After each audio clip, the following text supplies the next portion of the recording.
ఇక మన deputy CM గారి ఇలాకాలో జానీలైతే తెగ పేట్రేగిపోతున్నారండి. తెగ. ఈ రోజు కూడా న్యూస్ మీరు చూసుకున్నట్లయితే దళిత బాలికపై 16 ఏళ్ల బాలికపై దుర్గాడ జానీ అనేటువంటి వ్యక్తి అసలంటే ఊరి శివార్లకి తీసుకెళ్లి ఆటోలో ఎక్కించుకుని ఒక మహిళని కాపలాగా పెట్టి ఆ అమ్మాయి మీద అత్యాచారం చేయడం. ఆయనెవరు? ఈ దుర్గాడ జానీ అనే వ్యక్తి ఆ తెలుగుదేశం పార్టీ పట్టణ అధ్యక్షురాలి భర్త, విజయలక్ష్మి గారు ఆవిడ పేరు. ఆవిడ భర్త, ఆవిడ మాజీ కౌన్సిలర్ కూడా. అంటే ఈ తెలుగుదేశం పార్టీ నాయకులే ఇలాంటి ఘటనలో ఇన్వాల్వ్ అవ్వడం వల్ల పోలీసులు కూడా ధైర్యంగా కేసులు నమోదు చేయలేకపోతున్నారు. ఈ సంఘటనలో కూడా, ఈ దుర్గాడ జానీ సంఘటనలో కూడా డంప్ యార్డ్ లో ప్లాస్టిక్ బాటిల్ ఏరుకునేటువంటి వ్యక్తి పట్టుకుని రెడ్ హ్యాండెడ్ గా పోలీసులకు అప్పచెప్తే అప్పుడు కూడా వాళ్ళు కేసు నమోదు చేయలేదండి. ఆ దుర్గాడ జానీ అనేటువంటి వ్యక్తిని కాపాడడానికే ప్రయత్నం చేశారు. ఇక బాలిక కుటుంబ సభ్యులు పోలీసులపై ఒత్తిడి తీసుకొస్తే ఇక తప్పక వాళ్ళు కేసుని నమోదు చేశారు. ఇది లేటెస్ట్. ఇక మొన్నటికి మొన్న పుంగనూరులో జరిగినటువంటి ఆసిఫియా ఘటన తీసుకున్నట్లయితే ఆ అమ్మాయి కనిపించట్లేదు అని కుటుంబ సభ్యులు ఎప్పుడైతే పోలీసులకి ఫిర్యాదు చేశారో అప్పుడే పోలీసులు గనక సరైన యాక్షన్ తీసుకుని సరిగ్గా మనసు పెట్టి వెతికి ఆ పాపని తీసుకొచ్చి ఆ తల్లికి ఇచ్చుంటే ఎంత బాగుండేదండి. 5-6 రోజుల కాలం గడిపేశారు పట్టించుకోకుండా. చివరికి ఆ పాప చచ్చిపోయి కనిపించింది. ఆ తల్లి పడేటువంటి ఆ కడుపు కోత ఎలా ఉంటుందో ఒక తల్లిగా నేను అర్థం చేసుకోగలను.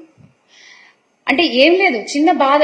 ముందే ఒక్క కడుగు ముందే ఉంటే పోయిందేంటి, ఏముంది, ఒక తల్లి కూతురు కలిసేవాళ్ళు కదా అనేటువంటి ఒక బాధ, అంతే, అంతకంటే ఏం లేదు. ఎప్పుడైతే ఇందులో ఇంకో గొప్ప విషయం ఏంటంటే, ఎప్పుడైతే జగన్మోహన్ రెడ్డి గారు ఆ బాధితురాలి కుటుంబాన్ని పరామర్శించడానికి నేను వెళ్తున్నాను అని చెప్పారో అప్పటి వరకు ఎవ్వరూ స్పందించలేదు, అప్పటి వరకు ఎవరూ పట్టించుకోలేదు. కానీ హుటాహుటిన అక్కడికి 3 మంత్రులు దిగిపోయారండి. అందులో మన హోంమంత్రి గారు కూడా ఉన్నారు. దిగిపోయి ఆ విషయాన్ని అక్కడ రాజకీయం చేసేశారు. అంటే మీకు 4-5 రోజులు ఆ పాప సంగతి గుర్తులేదు, మీకు 4-5 రోజులు ఆ తల్లిదండ్రుల వేదన గుర్తు రాలేదు. ఎప్పుడైతే జగన్మోహన్ రెడ్డి గారు వస్తున్నాను అక్కడికి నేను పరామర్శించడానికి ఆ బాధితురాలి కుటుంబానికి అని చెప్పారో అప్పుడు మీకు గుర్తొచ్చిందా అండి? అప్పుడు దాకా మీకు అసలు అక్కడికి వెళ్ళాలని కూడా అనిపించలేదా? నిజంగానా? ఆంధ్రప్రదేశ్ నుంచి 1,00,000 లడ్డులు చేసి ఆ కల్తీ నెయ్యితోటి అయోధ్య రాముడికి పంపిస్తారు. దేశ ప్రతిపక్ష నాయకుడు అయోధ్య రామాలయాన్ని ప్రారంభోత్సవాన్ని నాచ్ గానా నాచ్ గానా నాచ్ గానా సభగా చెప్తారాయన. మా మనోభావాలు దెబ్బతిన్నావు.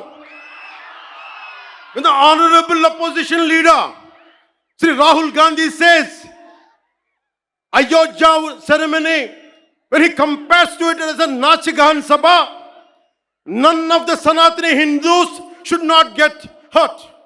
We have to be happy about it. And you want the votes of all the Sanatani Hindus to get into the power, to be a political leader, to be in the opposition. And you want all the votes of Sanatani Hindus. But you don't respect Lord Rama. You might hate Modi ji. You might hate us. But don't you guys dare to talk about Lord Sri Rama. మన హిందువులుగా మనం బాధపడకూడదు. రాముడిని తిడితే బాధపడకూడదు, నోరెత్తకూడదు. అన్నామనుకోండి మనం వెంటనే హిందూ మతాన్ని మొదలైపోతాం. The moment we say we have to safeguard our religion, when you abuse Lord Sri Rama, none of us should feel bad about it. The moment we utter our pain, the moment we say our voice, the moment we say we reflect our pain, suddenly we become Hindu fanatics. Would you dare to do the same thing to Islam? Do you have the same thing to do Christianity? No, you won't do it. Because Hindus are a docile society. They believe in karma. Let the God punish them. Let me tell you, we are deeply hurt. అంటే వీళ్ళు ఎవరినైనా ఏదైనా తిట్టొచ్చు, కానీ మనకి బాధపడే హక్కు లేదు, బాధని వ్యక్తపరిచే హక్కు అంతకన్నా లేదు. భారతదేశంలో సెక్యులరిజం అంటే హిందూ ధర్మాన్ని దూషించు, అపహాస్యం చేయి, అన్య మతాలను వెనకేసుకొస్తే అది true secularism according to the so called pseudo secularist. The so-called secularists is what they say. You abuse Sanatana Dharma.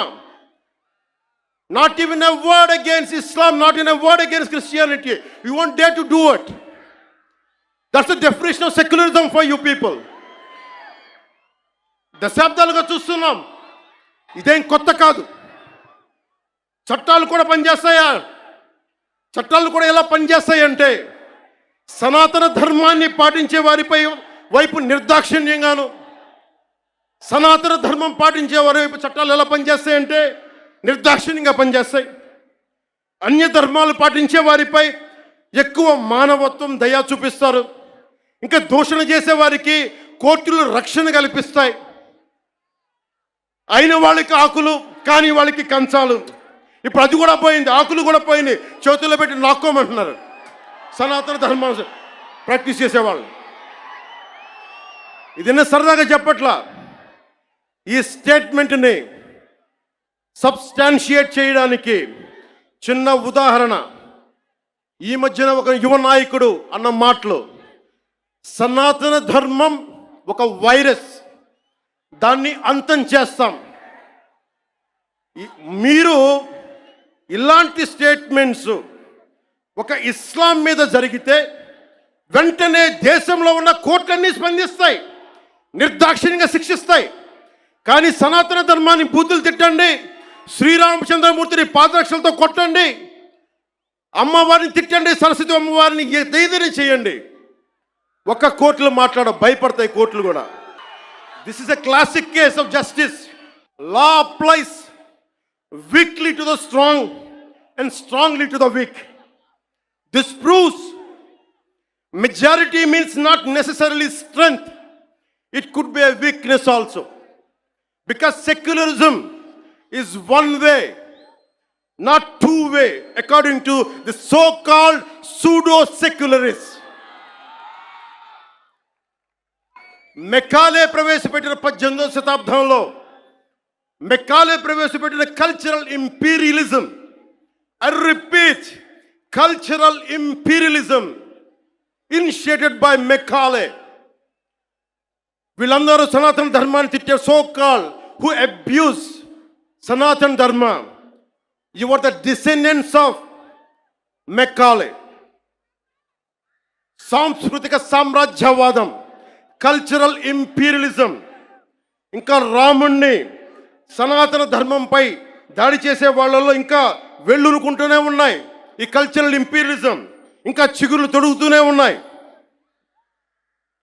సనాతన ధర్మం మీద, హిందూ దేవతల పైన దాడి చేసే సెక్యులరిస్టులకి అగ్రరాజ్యాల్లో ఉండే in god we trust, god save the king, so help me god అని రాసే పశ్చిమ అగ్రరాజ్యాలు కనిపించవు.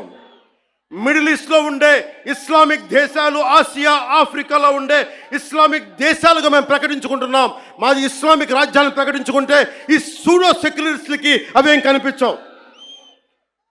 తూర్పు పాకిస్తాన్ 1971లో లిబరేషన్ ఆఫ్ బంగ్లాదేశ్ యుద్ధంలో 3630 మంది దేశ సైనికులు చనిపోయారు, 856 గాయపడ్డారు, 213 మంది ఈ రోజుకి అచూకు లేదు.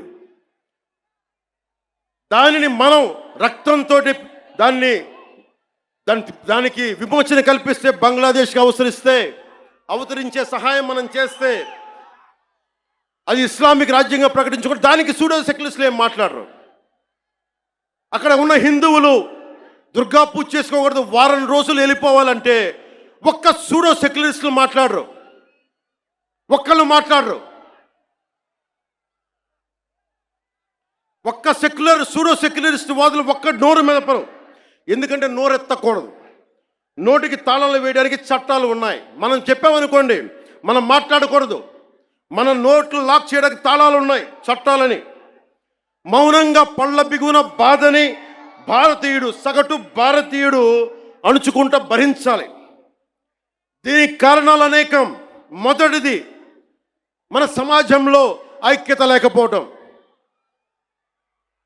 కులాలు, సాంస్కృతిక ప్రాంతీయ విభేదాలు ఉండటం, పిరికితనాన్ని మంచితనం అనుకోవటం, చేతగానితనానికి సహనం అని పెట్టుకోవటం భారతదేశ సంస్కృతిలో మూల లక్షణాలు అయిపోయినాయి.